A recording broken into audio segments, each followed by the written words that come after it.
welcome. Today we're going to be playing a little bit with the hips. And by hips, I mean where the leg bones come into the pelvis.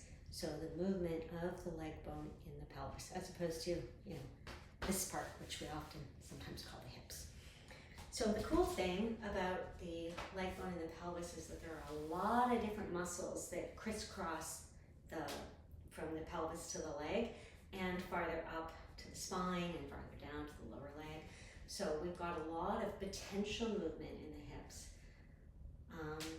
But we tend to move a lot in this range, right? We walk, and not so much in some of the other ranges. And so sometimes the movement can get really limited. And there's so many different creative ways that our body finds to go around those limitations, but we still end up with tightness in the hips or low back pain or knee pain or whatever. So today we're going to do a really simple exploration of the movement of the leg bone in the hip in the abduction, so moving out, and adduction, moving in, and a little bit into rotation. And we're going to use the strap and block as props to help us with this. So if you don't have a block, you could use a pillow or a rolled up towel, or even like a book, maybe with something wrapped around it so it's not so hard. And if you don't have a buckled strap, you could use a scarf or a tie, like a men's tie, or even a belt that you can buckle. Okay, so let's take a look. First of all, I want to talk about the movement that's going to happen. So there's movement, we're going to think about moving the leg bones out, so the whole leg bone moving out, and the leg bones moving in, and potentially a little bit of rotation. So the difference between abduction, see the whole leg bone moving, and rotation, where it's a little bit different movement. So both of those can come into play. All right, so we're going to position the block, and you might want to do this on the ground. It's going to be ungraceful when I get down, but I want to show you. We're going to take the block and we're going to position it nice and high between the inner thighs, so in the meaty part. I don't like it to be down here because there's a little too much. You can see here I can get kind of knock-kneed, and that's not what we want. We want to think about the thigh bones moving from up here. So I'm going to bring the, this is really long on me because I'm really short, but I want it this way because it makes it a little bit easier. I'm going to step into my strap for convenience. You can just wrap yours around. Makes it a little bit easier then to bring the strap around, and again we're bringing it nice and high on the thighs and snugging it up so it's snug, but it's not like binding, it's not cutting into me, it's just giving me a hold. Yeah, it's just gently holding me so I don't feel like I'm really constricted. All right, so we're going to come down to the floor onto our backs. Hopefully you're already there. Awkward moving around, the legs strapped and blocked, but feasible. All right, so line up, move back, and just thinking about those legs moving open and then stopping. So pressing into the strap and then relaxing. So we're not trying to bust out of the strap. You can see I'm not pushing really hard. It's just really small. I might just tighten my strap just a little bit, really small. And then there's a few things that I'm trying to be aware of. One is my hip flexors. So I'm bringing my hands into the creases of my thighs. I'm trying to see where you can see this best. Because what often happens is our legs move out, is our hip flexors, I can feel mine trying to kick in right now, says, oh, I could help with that. And in reality, in this position, our legs are fully supported. Our hip flexors don't need to help our legs move out to the side. They can just be quiet. In fact, the supporting muscles here, the ones that take our legs out and in and rotate, support our hip flexors when they move.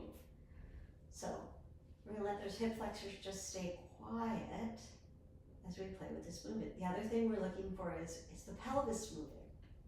Right? Is there a rock side to side, front to back? What's going on with the breath? Is there a steady breath? Is there any holding in the abs, in the chest, or shoulders, or jaw, or neck? this a very simple movement. And again, you can play with, is the leg bone moving out sideways or is it rotating? Two slightly different movements. They're still very small, but you might be able to feel the difference. And you can see, so try and feel what's going on with the leg bone. How is the leg bone moving in that leg socket of the pelvis? And also try and visualize in your mind's eye that movement, whether it's out or rotations. Okay, so that's been going out for a little bit. Let's do the reverse, which is to think about the inner thighs nice and high, gently hugging in to that block and then letting go. And again, we're not trying to squish the block. We're just giving it a little gentle hug and releasing.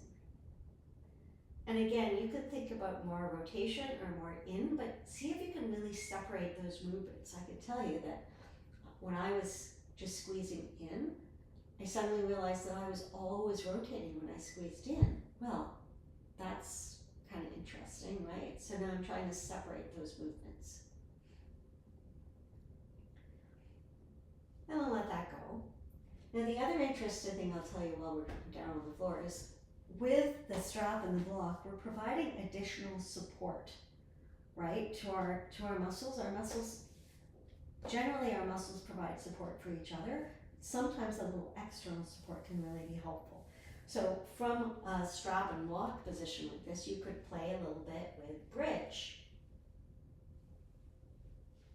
Again, try to keep those hip flexors easy and see how that helps you bridge. Or you could come into a little bit of a twist